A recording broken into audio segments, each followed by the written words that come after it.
अस्सलाम वालेकुम dear students. Last वाले लेक्चर में हमने एक्सरसाइज 3.1 के पहले 5 क्वेश्चन किए थे। आज हम क्वेश्चन नंबर 6 से स्टार्ट करेंगे। तो लेक्चर को स्टार्ट करने से पहले नए आने वाले तमाम स्टूडेंट्स से गुजारिश है कि चैनल को सब्सक्राइब कर लें और साथ लगे हुए बेल आइकन को प्रेस कर दें ताकि तमाम नई आने वाले वीडियोज़ के नोटिफिकेशन आपको बर वक्त मसूल हो सके। तो यहाँ पे देखें बेटा, क्वेश्चन नंबर 6 है, 2 numbers are in the ratio. 2 numbers की रेशो में दी हुई है, वो क्या है 5:8। If 9 is added to each number, अगर दोनों नंबर्स में हम 9 ऐड कर देते हैं, we get a new ratio 8:11। Find the numbers. तो इन क्वेश्चंस को करने का जो सही तरीका है, हमें सबसे आसान तरीका जो नंबर्स दिए हुए हैं उनके मल्टीपल में जो रेशो दी हुई है नंबर्स के दरमियान, उस गिवन रेशो के मल्टीपल में नंबर्स को लेट कर लें। जिस तरह से हमें यहाँ पे जो गिवन रेशो है वो नंबर्स की है 5:8। तो 5 और 8 के मल्टीपल में पहला नंबर 5 का मल्टीपल होगा, दूसरा नंबर 8 का मल्टीपल होगा, लेकिन दोनों के अंदर क्योंकि रेशो में दिए हुए हैं तो सेम नंबर जो है वो आएगा मल्टीपल में। तो हम इस तरह से फिर लेट कर लेंगे, लेट द नंबर्स, वो क्या हो गए 5k और 8k एंड 8k। जो हमें रेशो दी हुई है उस गिवन रेशो के मल्टीपल में नंबर लेट कर लें। आगे क्या है, if 9 is added to each number, adding 9 to each number.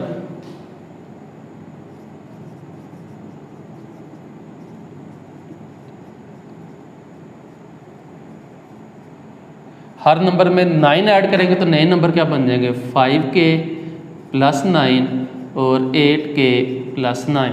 ये हमारे नए नंबर बन गए। अकॉर्डिंग टू गिवन कंडीशन है, we get a new ratio. नई रेशो क्या है 8:11, यानी कि अब ये जो नए नंबर हैं इनकी रेशो जो है वो क्या है 8:11। अकॉर्डिंग टू गिवन कंडीशन क्या है, to given condition, given condition क्या है कि 5k + 9 ratio 8k + 9 that is equal to 8:11। अगर दो रेशोज़ आपस में इक्वल हैं तो ये प्रोपोर्शन है, और प्रोपोर्शन की डेफिनेशन में क्या आता है, product of means is equal to product of extremes. यहाँ पे मीन्स क्या है, ये दोनों दरमियान वाली टर्म्स, और लास्ट वाली दोनों टर्म्स क्या है, फर्स्ट और लास्ट टर्म क्या है एक्सट्रीम है। तो यहाँ पे बाउंड्रीज़ वाली टर्म्स एक्सट्रीम कहलाती हैं और दरमियान वाली टर्म्स जो है वो मीन्स कहलाती हैं। तो product of means is equal to product of extremes. Means क्या है 8 × 8k + 9 is equal two extremes हैं 11 × 5k + 9। 8 को मल्टीप्लाई किया, 8 8 ज़र कितना आ जाएगा 64k + 72 is equal to 55k + 99। के वाली टर्म एक साइड पे ले, ये क्या रहेगा 64k - 55k is equal to 99 - 72। दोनों को माइनस किया तो आ जाएगा 9k, that should be equal to 99 में से 72 माइनस करेंगे तो आंसर क्या आ जाएगा 27। तो k is equal to 27/9, k की वैल्यू क्या आ गई 3। अगर k की वैल्यू 3 है तो यहाँ पे नंबर्स क्या आ देंगे,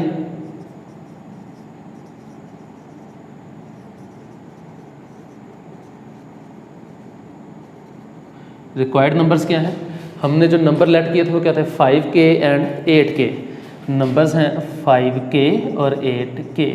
तो k की वैल्यू यहाँ पे पुट कर दें तो क्या आ जाएगा 5 × 3 8 × 3, तो 5 × 3 15 और 24। तो जो नंबर ओरिजिनल नंबर थे 15 और 24, 15 और 24 की रेशो निकालें तो वो क्या निकल आएगी 5:8 की। इनमें दोनों में 9 ऐड कर लें, इसमें 9 ऐड करेंगे तो 24 हो जाएगा, इसमें 9 ऐड करेंगे तो 33 हो जाएगा। उसके बाद रेशो निकालेंगे तो वो रेशो निकल आएगी 8:11 की। नेक्स्ट देखें बच्चों, क्वेश्चन नंबर है 7। If 10 is added in each number of the ratio, ये गिवन है नंबर्स में ये रेशो है। अगर नंबर में ये रेशो 4:13 है तो हम जो नंबर लेट करेंगे क्या करेंगे, इस रेशो के मल्टीपल में लेट कर लेंगे। Let the numbers,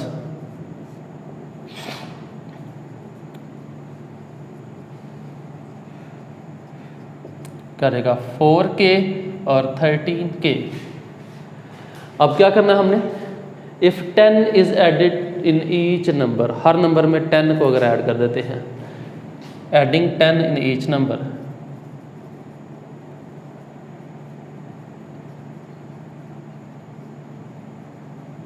her number में 10 ऐड कर दें तो 4k प्लस 10, सेकेंड का देगा 13k plus 10।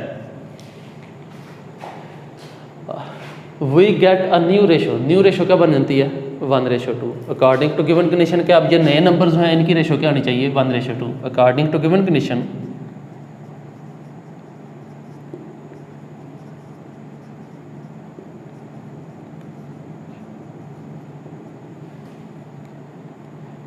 Four K plus 10 ratio 13k plus 10 that should be equal to 1:2। ये रेशोज आपस में इक्वल हैं तो प्रोपोर्शन है, और प्रोपोर्शन का क्या रूल है, प्रोडक्ट ऑफ मीन्स, दरमियान वाली टर्म्स को मीन कहते हैं, बाउंड्रीज वाली टर्म को एक्सट्रीम कहते हैं। तो प्रोडक्ट ऑफ मीन्स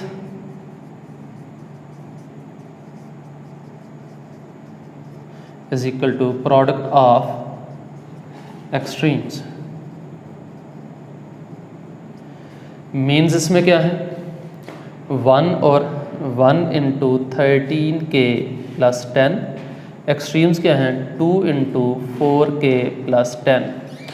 सिंप्लीफाई करें, ये 1 से मल्टीप्लाई हुआ तो 13k plus 10 that is equal to 8k plus 20। ये 10 इधर जाके माइनस हो जाएगा, 8 को इधर लाके माइनस कर दें तो क्या देगा 13k minus 8k is equal to 20 minus 10, 5k is equal to 10, k is equal to 10/2, तो k इज इक्वल टू 10/5, तो k इज इक्वल टू 2। अगर k की ये वैल्यू निकल आई है तो रिक्वायर्ड नंबर्स क्या हो गया,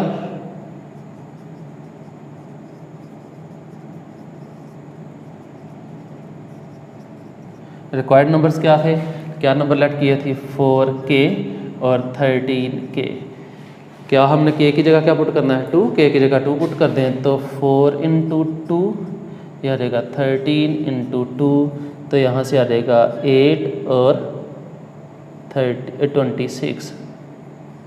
तो रिक्वायर्ड नंबर्स क्या हैं 8 और 26, इनकी रेशो निकालें तो इनकी रेशो 4 और 13 निकलती है। जब दोनों में 10 ऐड करते हैं तो ये 18 बन जाएगा और ये 36, जब रेशो निकालेंगे तो 1:2 निकल आएगी। नेक्स्ट है बच्चों क्वेश्चन नंबर 8। क्वेश्चन नंबर 8 में क्या है, find the cost of 8 kg mangoes. 8 kg mangoes की जो है वो आपने कॉस्ट निकालनी है। 5 kg ऑफ मैंगोज़ कॉस्ट ₹250। तो यहाँ पे बच्चों हमारे पास दो क्वांटिटीज़ हैं, एक केजीज़ हैं और दूसरे रुपीज़ हैं, दोनों को लिख लें, केजीज़ एंड रुपीज़। केजीज़ कितने हैं 5 केजीज़ हों तो उनकी कास्ट आती है 250। अगर 8 केजीज़ होंगे तो इनकी कास्ट हमने फाइंड करनी है, उसको हम लेट कर लेंगे, वो x है। अच्छा बच्चों, इस क्वेश्चन को सॉल्व करने के लिए हमारे पास जो है तरीका है, हम सबसे पहले इसके क्वेश्चन को सॉल्व करने के लिए हमें पता होना चाहिए कि डायरेक्ट वेरिएशन कौन सी है और इन्वर्स वेरिएशन कौन सी है। तो बच्चों डायरेक्ट वेरिएशन होती है कि अगर हम एक क्वांटिटी को इंक्रीज़ करते हैं तो दूसरी क्वांटिटी भी क्या हो जाए, इनक्रीज़ हो जाए, या पहली क्वांटिटी को अगर हम डिक्रीज़ करते हैं तो दूसरी भी डिक्रीज़ हो जाए, यानी कि दोनों में चेंज एक जैसी हो। अगर पहली इंक्रीज़ हो रही है तो दूसरी भी इंक्रीज़ हो जाए, अगर पहली डिक्रीज़ हो रही है तो दूसरी भी डिक्रीज़ हो जाए, तो इसे हम कहते हैं डायरेक्ट वेरिएशन। इसी तरह से अगर हमारे पास कोई क्वांटिटीज़ दो आपस में इस तरह से रिलेट कर रही हों कि अगर हम पहली क्वांटिटी को डिक्रीज़ करते हैं तो दूसरी इंक्रीज़ हो जाए, या अगर हम पहली क्वांटिटी को इंक्रीज़ करते हैं तो दूसरी डिक्रीज़ हो जाए, तो इसे हम कहते हैं ये क्या है, इन्वर्स वेरिएशन है। तो सबसे पहले हमने ये चेक करना होगा कि इन क्वांटिटीज़ में वेरिएशन कौन सी है, डायरेक्ट वेरिएशन है या इन्वर्स वेरिएशन है, उससे ये क्वेश्चन सॉल्व हो जाएगा। डायरेक्ट वेरिएशन की फॉर एग्जांपल जिस तरह से यहाँ पे दिया हुआ है, ये डायरेक्ट वेरिएशन है कि अगर 5 kgs मैंगो ख़रीदते हैं तो उनकी प्राइस जो है वो 250 रुपीज़ है। इसी तरह से अगर मैंगोज़ की क्वांटिटी बढ़ जाएगी, मैंगोज़ 8 kg हो गए तो उनकी प्राइस भी क्या हो जाएगी, बढ़ जाएगी, पहले से ज़्यादा हो जाएगी। अगर एक क्वांटिटी ये देखें केजीज बढ़ रहे हैं तो रुपीज़ भी क्या हो रहे हैं, बढ़ रहे हैं। तो ये क्या है, डायरेक्ट वेरिएशन है। इनवर्स वेरिएशन कौन सी हो जाएगी? फॉर एग्जांपल मैं चाहता हूँ एक रूम कंस्ट्रक्ट करना चाहता हूँ। अगर एक रूम कंस्ट्रक्ट करने के लिए मैं वहाँ पे एक जो है वो 2 बंदों को इस काम पे लगा देता हूँ, तो 2 बंदे अगर उस काम पे लगा दिए एक रूम को कंस्ट्रक्ट करने के लिए, अगर वो 2 बंदे उस रूम को 10 डेज़ में कंस्ट्रक्ट कर रहे हैं, अगर 2 की बजाय मैं 4 बंदे लगा दूँ तो वो क्या करेंगे, वो 5 दिन में कंस्ट्रक्ट कर देंगे। अब देखो हमने मैन पावर बढ़ा दी तो काम हमारा जल्दी ख़त्म हो गया, टाइम कम लगा। एक चीज़ को बढ़ाई तो दूसरी कम होगी, तो ये कहाँ क्या हो जाएगी, ये इन्वर्स वेरिएशन है। तो अब जहाँ पे हमने इन्वर्स वेरिएशन और डायरेक्ट वेरिएशन में क्या फ़र्क पड़ा करेगा क्वेश्चन को सॉल्व करते हुए, वो नोट कर लीजिए। जो हमारी अननोन क्वांटिटी होगी उसके साथ हम पहले अननोन क्वांटिटी से, अगर अननोन क्वांटिटी नीचे लिखी हुई है तो नीचे से ऊपर की तरफ हम एरो लगा देंगे। अब हमने यहाँ पे एरो लगाना है, इस एरो को हमने इस बेस पे लगाना है कि ये हमने ये देखना है कि इन दोनों क्वांटिटीज़ के दरमियान रिलेशन क्या है, इन्वर्स वेरिएशन का रिलेशन है या डायरेक्ट वेरिएशन का रिलेशन है। अगर तो डायरेक्ट वेरिएशन का रिलेशन है तो जो एरो आपने पहले लगाया है, जिस डायरेक्शन में लगाया है, उसी डायरेक्शन में आपने सेकेंड एरो लगाना है। लेकिन अगर इनका इन्वर्स वेरिएशन का रिलेशन है तो जो एरो आपने पहले लगाया है, सेकंड एरो क्या करना है, आपने उसकी उलट डायरेक्शन में लगाना है। अगर पहला एरो नीचे से ऊपर है तो दूसरा डायरेक्ट में भी नीचे से ऊपर हो जाएगा। अगर इन्वर्स है, पहला नीचे से ऊपर है तो दूसरा ऊपर से नीचे की तरफ हो जाएगा। डायरेक्ट वेरिएशन में एरोज सेम रहेंगे, एक ही डायरेक्शन में रहेंगे, और इन्वर्स वेरिएशन में क्या हो जाएंगे, एरोज की डायरेक्शन एक दूसरे के अपोजिट हो जाएगी। अब यहाँ पे क्योंकि अगर 5 kg 250 के आते हैं तो 8 kg की सिंपली प्राइस बढ़ जाएगी, तो लिहाजा इनमें क्या है, डायरेक्ट वेरिएशन है। ये एरो हमने नीचे से ऊपर की तरफ लगाया तो ये भी एरो इसी डायरेक्शन में लग जाएगा। जब एरोज लगा लें तो फिर उसके बाद हमने क्वेश्चन को सॉल्व करना है। क्वेश्चन को किस तरह से सॉल्व करना है, यहाँ से लिखना शुरू करते हैं। ये टेल से लिखना शुरू करना है आपने, टेल से हेड की तरफ। तो पहले आ जाएगा 8:5 और प्रोपोर्शन में क्या आ जाएगा, यहाँ पे क्या है, ये भी टेल से लिखा जाएगा x/250। तो यहाँ पे हमारे पास बेटा ये प्रोपोर्शन आ गई। तो इस प्रोपोर्शन में ये दोनों वैल्यूज़ जो है वो मीन्स हैं और ये दोनों वैल्यूज़ क्या है, एक्सट्रीम है। दरमियान वाली वैल्यूज़ को मीन कहते हैं, बाउंड्री वाली वैल्यूज़ को एक्सट्रीम कहते हैं। तो हमारा फार्मूला है प्रोडक्ट ऑफ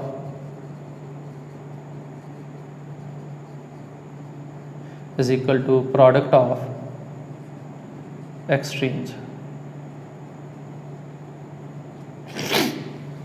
मीन्स क्या है, 5 मल्टीप्लाइड बाई एक्स, एक्सट्रीम्स क्या है 8 मल्टीप्लाइड बाई 250। ये 5 इधर आके डिवाइड हो जाएगा तो x equal to 8 multiplied by 250 divided by 5। ये कैंसिलेशन हो सकती है, 5 1s are 5 5s are 50 हो गया, 0 7 लग गया, 5 5s are 25। 50 को 8 से मल्टीप्लाई करें तो x कितना आ जाएगा 400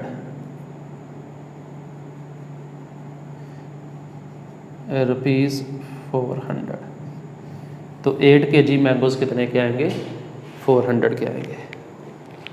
अच्छा बच्चों, नेक्स्ट क्वेश्चन है क्वेश्चन नंबर 9। क्वेश्चन नंबर 9 में हमें देखें क्या गिवन है, a/b हमें गिवन है।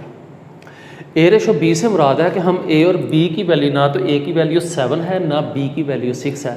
a की जगह हम 7 भी यूज़ नहीं कर सकते और b की जगह 6 भी यूज़ नहीं कर सकते। तो हमने ये वाली रेशो फाइंड करनी है। तो अब यहाँ से हम कैसे करेंगे, लेकिन हम इसको हम लिख सकते हैं a/b की फॉर्म में। तो हमें जो गिवन है वो क्या है, a/b that is equal to 7/6। इसका मतलब हो जाएगा a/b इज इक्वल टू 7/6। इसको फ्रैक्शन में लिख लिया, रेशो का मतलब होता है डिवाइड। अगर यहाँ पे a/b जो है 7 और 6 है तो फिर a और b क्या होंगे, अगर यहाँ पे कोई इनमें कॉमन टर्म कैंसिल हुई है तो वो कॉमन टर्म क्या होगी, सेम होगी। जिस तरह से हम इससे पहले वाले क्वेश्चंस में दोनों में कर चुके हुए हैं कि जिस रेशो में हमें वो नंबर दिए होते हैं उसके मल्टीपल में हम नंबर लेट कर लेते हैं। उसके मल्टीपल में लेट करेंगे तो इसका मतलब हमारे पास ये जो नंबर है a और b वो क्या होंगे, a हमारे पास आ जाएगा, a की रेशो 7 है, b की रेशो 6 है, तो a should be equal to 7k and b should be equal to 6k। Then numbers are, numbers क्या आ जाएंगे 7k एंड 6k, ये नंबर्स होंगे। यानी कि यहाँ पे a कितना है 7k और b कितना है 6k। अगर ये नंबर्स हैं, ये नंबर इस जो रिक्वायर्ड रेशो है इसमें पुट कर दें तो हमें रिक्वायर्ड रेशो मिल जाएगी। यहाँ से लिख लेंगे बच्चों, देन यहाँ पे नंबर्स का आने के इसमें ए और बी की वैल्यू पुट कर दें तो 3a + 5b ratio 7b - 5a should be equal to, तो पहले 3a की जगह आ जाएगा 7k + 5b की जगह आ जाएगा 6k रेशो, दोबारा क्या है 7b b की जगह आ जाएगा 6k - 5a, a की जो वैल्यू यहाँ पे क्या है जी 7k। तो रेशो का मतलब होता है डिवाइड, इसे हम लिख सकते हैं 3a + 5b over 7b - 5a that should be equal to, इसको मल्टीप्लाई कर दिया 7 3 ज़ार 21k, ये दोनों मल्टीप्लाई तो 5 6 ज़ार 30 + 30k, डिवाइडेड रेशो को डिवाइड में कर लिया चेंज तो 6 7 ज़ार 42k और यहाँ पे आ जाएगा -5 7 ज़ार 35k। सिंप्लीफाई कर लें, सिंप्लीफाई करेंगे 21 + 30 कितना आ जाएगा 51k डिवाइडेड बाय 42 - 35, 42 में से 35 माइनस किए तो आ गया 7k, k जो है वो k से कैंसिल हो जाएगा, ये आ गया 50/7। इसमें कैंसिलेशन अगर हो सकती है तो कर ले, यहाँ पे हम देखते हैं कि कैंसिलेशन नहीं हो सकती, तो यही हमारा फाइनल आंसर है। It means 3a + 5b ratio 7b - 5a that should be equal to 51/7, ये इसका फाइनल आंसर होगा।